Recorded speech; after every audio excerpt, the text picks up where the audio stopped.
Hi there, join our exclusive WhatsApp community to learn more about cyber GRC. Thank you for joining. Thank you, everybody. Let's go. Thank you, everybody. Let's give everybody else a minute. If you don't mind, as always, invite others. Let's brainstorm together and ask all your questions. Feel free.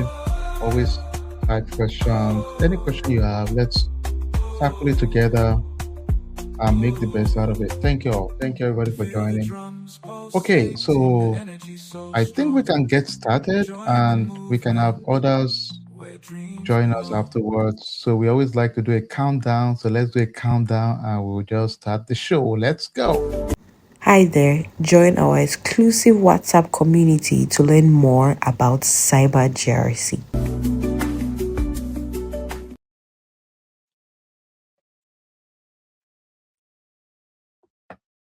All right, welcome on board, everybody. Thank you all for taking the time to hang out with us. It's a delight to hang out and talk a little bit about GRC with us.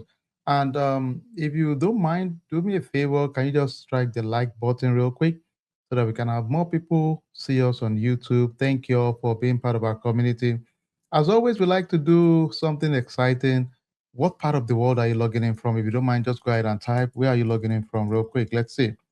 Let's see what part of the world you're logging in from. Welcome on board. Let's see what part of the world you're logging in from, real quick. Let's see.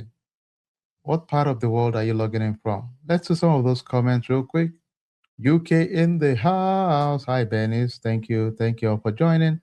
Let's see what part of the world. Dallas in the house.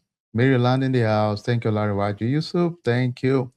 Let's see what part of the world. Ontario, Canada in the house. Let's go. Thank you, Ontario. Let's see. What part of the world? Lagos, Nigeria. Thank you, Peter. Awesome. Let's see. What part of the world are we logging in from, real quick? That's the power of social media, YouTube. We have community all over the world. We are thankful that you're part of our community. Thank you, Sean. Houston in the house. Big D, Texas. Miami in the house. Thank you, Benjamin. You're awesome. Thank you, Nigeria. Oshogbo in the house. Awesome. Awesome. Thank you, Peter.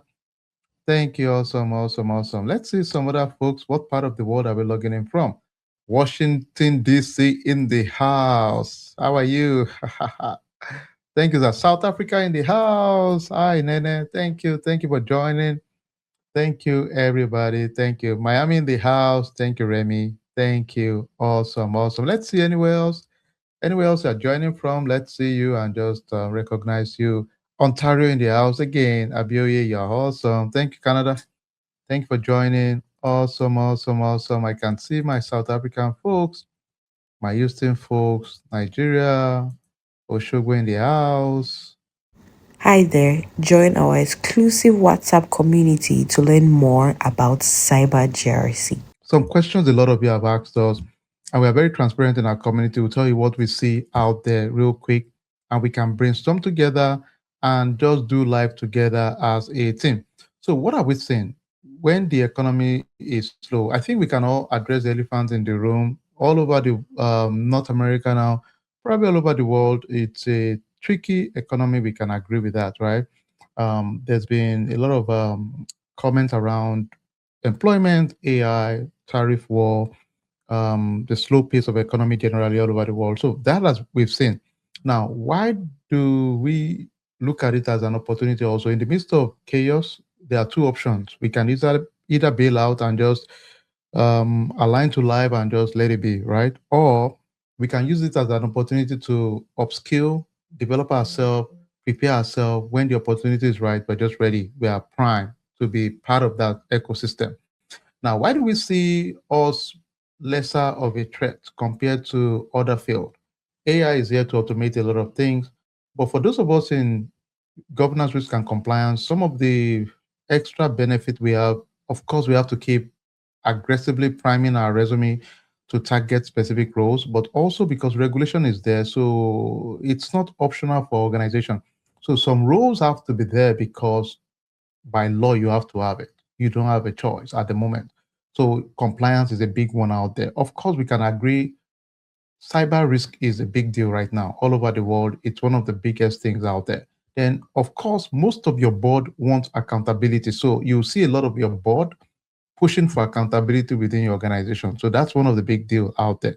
Then, of course, what are those uncertainty amplifying risk in general? We can agree everybody is really focused on making sure you have effective way of spending people's money. So there's a lot of budget scrutiny. There is a lot of demand for effective, strong governance and leadership within your organization right now. The regulators are tightening things also. A lot of vendors, supply chain issue and concern is a big one for organization right now. I can guarantee you. People are worried that I may be very effective in terms of the way I do my risk management. If I hire a vendor that is sloppy, guess who is still liable? I am liable. So because of that, it makes it a little bit more, I have to provide additional layer of oversight, third party. Then of course, a lot of people exploit the current layoff, especially if the layoff was not a well-kind executed layoff. Then your employers can be vulnerable because their user ID and password can be easily compromised at that point, right? Then, of course, we can agree the elephant in the room again. All of us, everybody now know the whole concept of AI. It's a big deal all over the world. So that is a big risk. Of course, cloud computing, that's a big one out there for us too. Then software as a service solution, those are bigger things out there all over the world right now also. So amidst all of this chaos and all of these issues, some areas are non-negotiable. We can agree. Regulatory compliance is non-negotiable. Nobody's going to give you a slack. Audits. Internally, people will ask you to do an audit. Risk management. For any business, don't forget, at the end of the day, whatever our sentiments are, it's always a business first. So risk management is going to be priority for your starters, your board, your top leadership. It's a big concern for them. Then, of course, privacy obligation. Why is that important? For my folks in the UK and other part of the world, Germany, that are called in, you can mess with things in North America, for example, or other part of the world. If you get to the European Union member countries, they don't play games with their GDPR. In Canada, they don't play games with PIPEDA. In the US, states like California don't play games with CCPA. So these are big things. You have no choice. Then, of course, there's cyber insurance requirement. Before a cyber insurance company insures you, there are certain things they would want you to also make sure are in place, like your regulation, your policies, your procedures, certain documentation before they insure you. If you don't have those documentation, your premium will be crazy off the roof, right?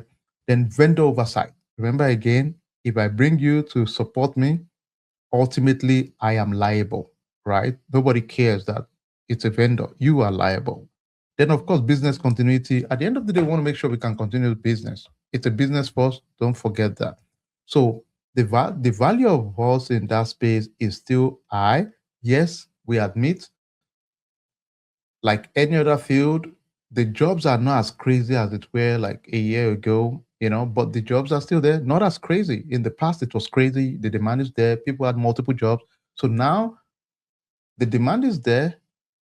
We just have to be very strategic and streamlined to focus on customizing our resume towards different roles. That's what I've seen right now in general. What is your role as a business protector in GRC? You need to know how to translate those technical language to business terms and decision. You need to know we need to protect revenue. We need to ensure we enable a secure growth and also make sure we reduce potential impact of regulators in our organization to penalize us and we losing from a cyber point of view. So it's a big deal for us to provide that oversight.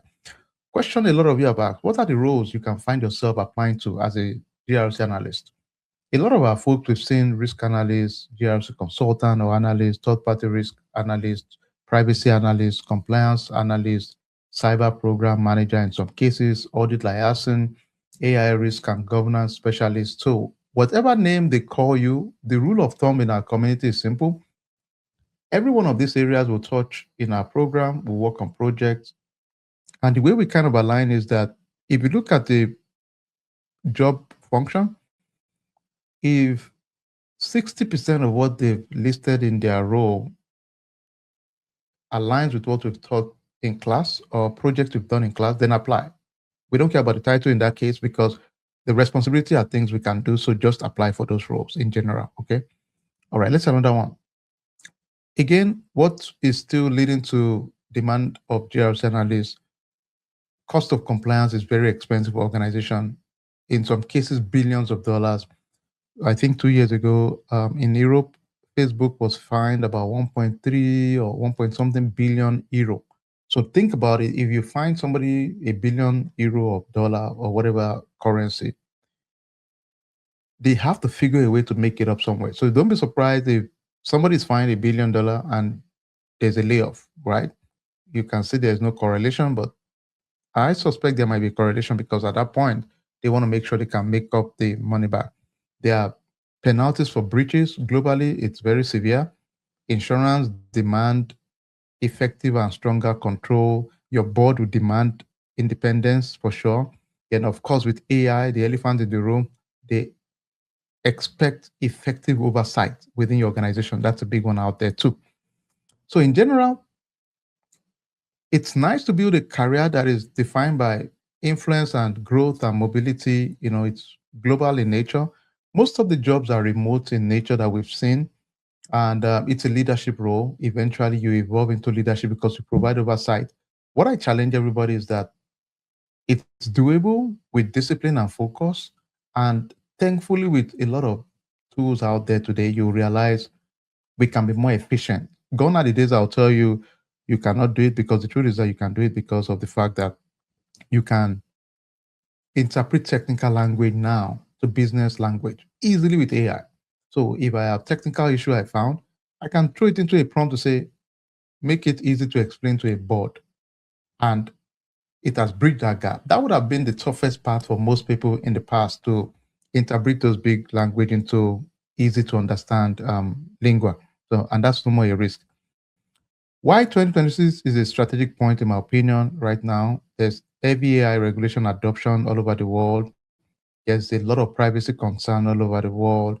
There are third party audits going on all over the world. Insurance and cybersecurity insurance is getting much more expensive. There's exposure with automation right now. Some of you are familiar with agentic AI. So now we have a lot of automation, AI tools doing all of this work. We need oversight and governance around them too. What is our advantage?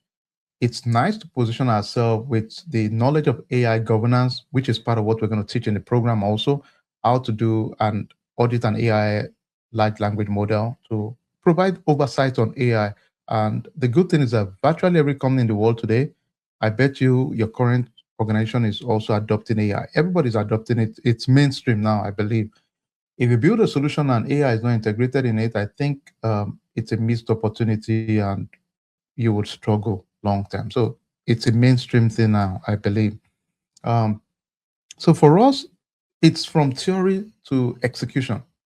The value in our program is strictly very hands-on. Most of our projects are real life projects. Take ownership of it. So when we do a program and we ask you to, just take ownership, the goal is take ownership, own it, own the project, and be ready to use it as examples on your project in real time, right? And be comfortable around it. Every one of the projects there, 90% of our projects are real life projects we've done before, or some people in our community have worked on before that we supported them. So take advantage of it. It's not just theoretical, it's ownership. Own the project. As long as you've done it before, talk about it. The beautiful thing is that in interviews, we don't expect you to talk about what you've not done. No. Now, of course, let's be transparent. You got to put the work too. So if you're doing assessment, work on it, own it, be very engaged with your team, because we work a lot in teams than as individuals. So take ownership of it and we stand a chance to be successful together. Hi there, join our exclusive WhatsApp community to learn more about Cyber GRC.